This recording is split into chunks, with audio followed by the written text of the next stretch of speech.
Welcome back and thanks for staying with the agenda. With a few days left to the local municipal elections, 3 actually, African Christian Democratic Party leader Kenneth Meshoe is campaigning in Cape Town. As one of the smaller parties in the country, the ACDP have made promises to deal with issues affecting citizens and their daily lives. Our reporter Lulama Matya is on standby for more on this. A very good morning to you, Lulama. What's the Reverend saying? We're coming to you live from Steenbeck in Cape Town. The ACDP is on its final push for the 2021 local government election. The party in the municipality, in the city of Cape Town, currently has 3 seats.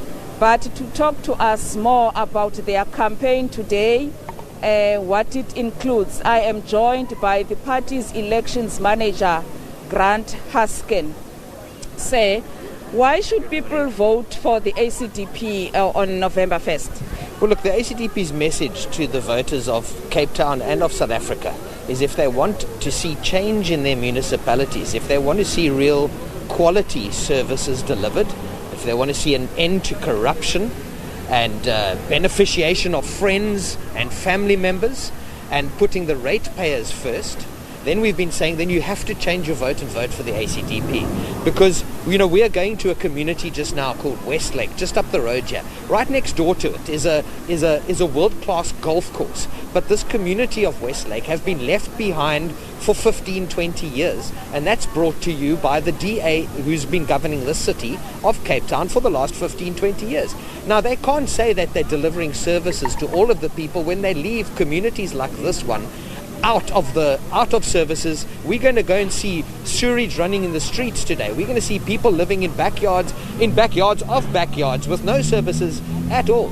And yet they make the claim that they deliver services. We want to bring real services to people so that you don't have to live in squalor, so that you do have your rubbish collected. That's our message. If you want genuine quality services, you've got to vote for the ACDP. Also, our message to the voters is you get a right to choose on Monday who you're going to vote for. But at the moment, the government and various communities, various companies in South Africa are taking away your right to choose whether you should be vaccinated or not. So we're saying your right to choose exists, as it is your fundamental Bill of Rights to choose whether you should be vaccinated or not. You should not be forced or coerced or given ShopRite vouchers or any other vouchers from companies to say, we're going to lose you, we're going to take your job away if you refuse, if you choose not to. We want to protect everybody, your right to choose. So this election is very important for the future of the country and for the future of the Bill of Rights. That's our main message. We must all stand together and protect the Bill of Rights. If we don't now, 2024 is going to be too late. You're blaming the DA about the plight of the people of the community you're going to. But you were in government, in coalition government with the DA in the city of Cape Town in 2006. Yes, we were. And at that point, we were raising these concerns with the DA. And they were the mayor. Remember, the DA was the mayor. The DA held the financial purse of the city.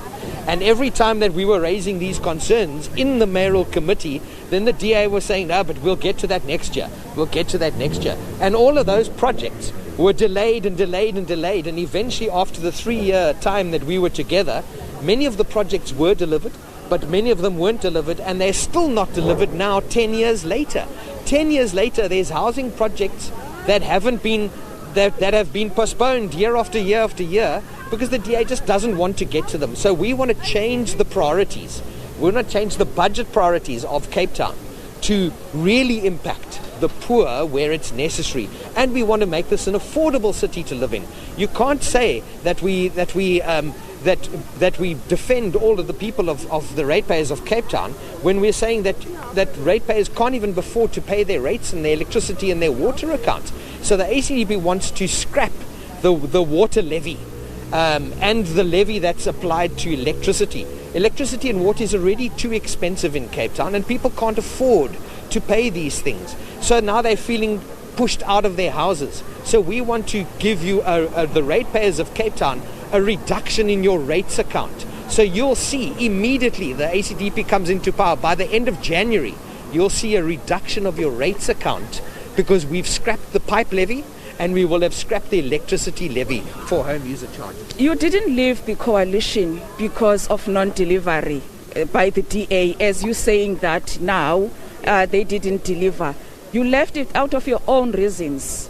But why now you pretend as if, at the time, you pretended as if everything was fine because you were in coalition with them. Why didn't you leave then if you realized that they are not delivering? No, look, one of the reasons that we gave when we resigned out of the coalition government in Cape Town was to say that the DA wants to claim all of the successes for themselves, and they want to blame all of the problems on everybody else except themselves. And that included the issue of service delivery. So when they were blaming national government, we were saying, no, it's your problem. And they didn't want to take responsibility. Still now, the DA doesn't want to take responsibility for things that are going wrong. They only want to take the credit for everything that goes right, even when they don't even do it themselves. Even when provincial government or national government gives delivery, then the DA wants to take. So all of these things point to it's misleading the ratepayers of Cape Town, and it's saying to the ratepayers of Cape Town that we've got to, you must just believe us. That's what the DA wants you to do, and they want to scare the people of Cape Town by saying that the ANC is the big problem that we must protect the city against. The DA is the problem in the city of Cape Town. We will work with these role players, the DA and all of the parties. We will work with them to bring quality services, because we've raised it before in 2006, and then we left because they refused to accept that they were to blame for some of the problems. Who are you willing to go into coalition with from after the elections? Well, look, we're going to wait and see what the results are after the elections, right? So that'll be the first point. What we already have as the party is a national decision to say that we're not going to go into government. We're not going to put the ANC into government, and we're not going to put the EFF into government. So then we're going to have a look at what are the other options. Who has done well? Who are the parties that have the like-minded position and approach to delivering quality services, especially to the poor, no matter what color you are, no matter what religion you are, no matter what gender, no matter your upbringing, no matter which school you went to, you're not going to get favored. Everybody's going to get quality services. We'll look for those partners in who did well, and then we'll be prepared to work with them. But it cannot include the ANC or the EFF, that's for sure. You are blaming the DA again about the plight of communities of poor people here in Cape Town. But in Nelson Mandela Bay Metro, after 2016 local government election, you went into a coalition with the DA. Yes. Are they delivering in the Nelson Mandela Bay Metro and not in Cape Town, that you would again go into coalition with them? Well, look, in Nelson Mandela Bay, it's a very interesting situation there. Our single councillor has delivered services to the people in Nelson Mandela Bay. He's got the health portfolio committee, the mayoral committee member for health, public health. He's delivering services that the communities in Nelson Mandela Bay have never seen before in many years. So he's outperforming, in our estimation, he's outperforming the DA just in Nelson Mandela Bay.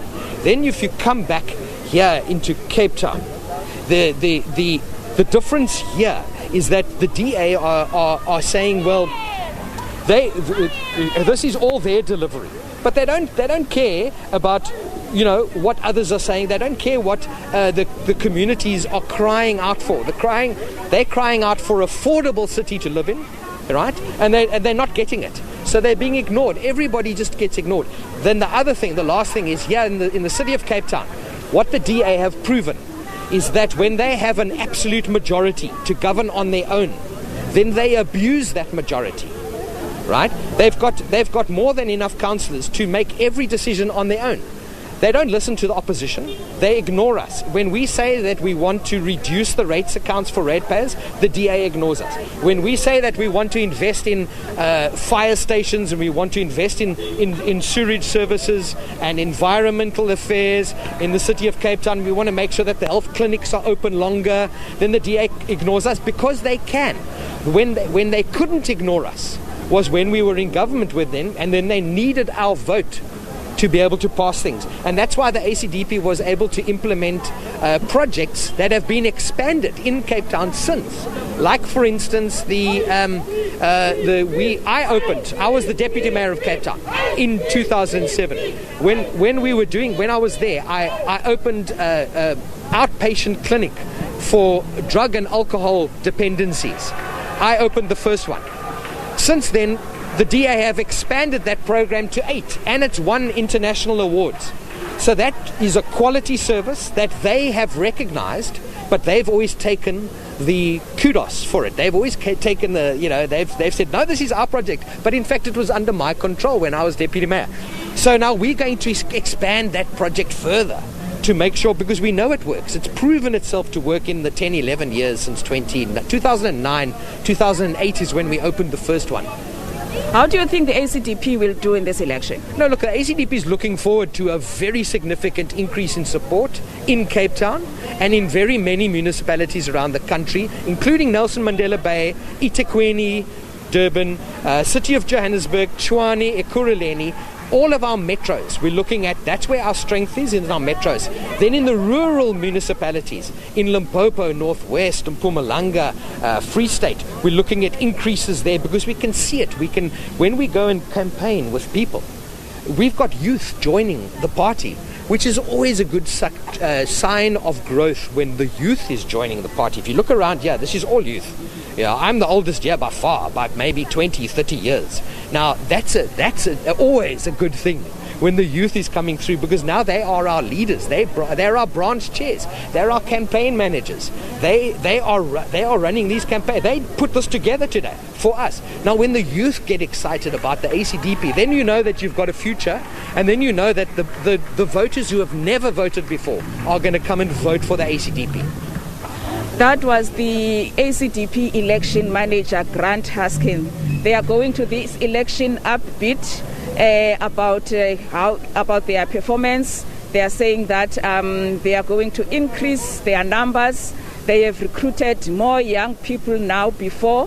They are saying that more young people even today are taking care of the campaign that is happening today in Cape Town. With that, back to you at the studio.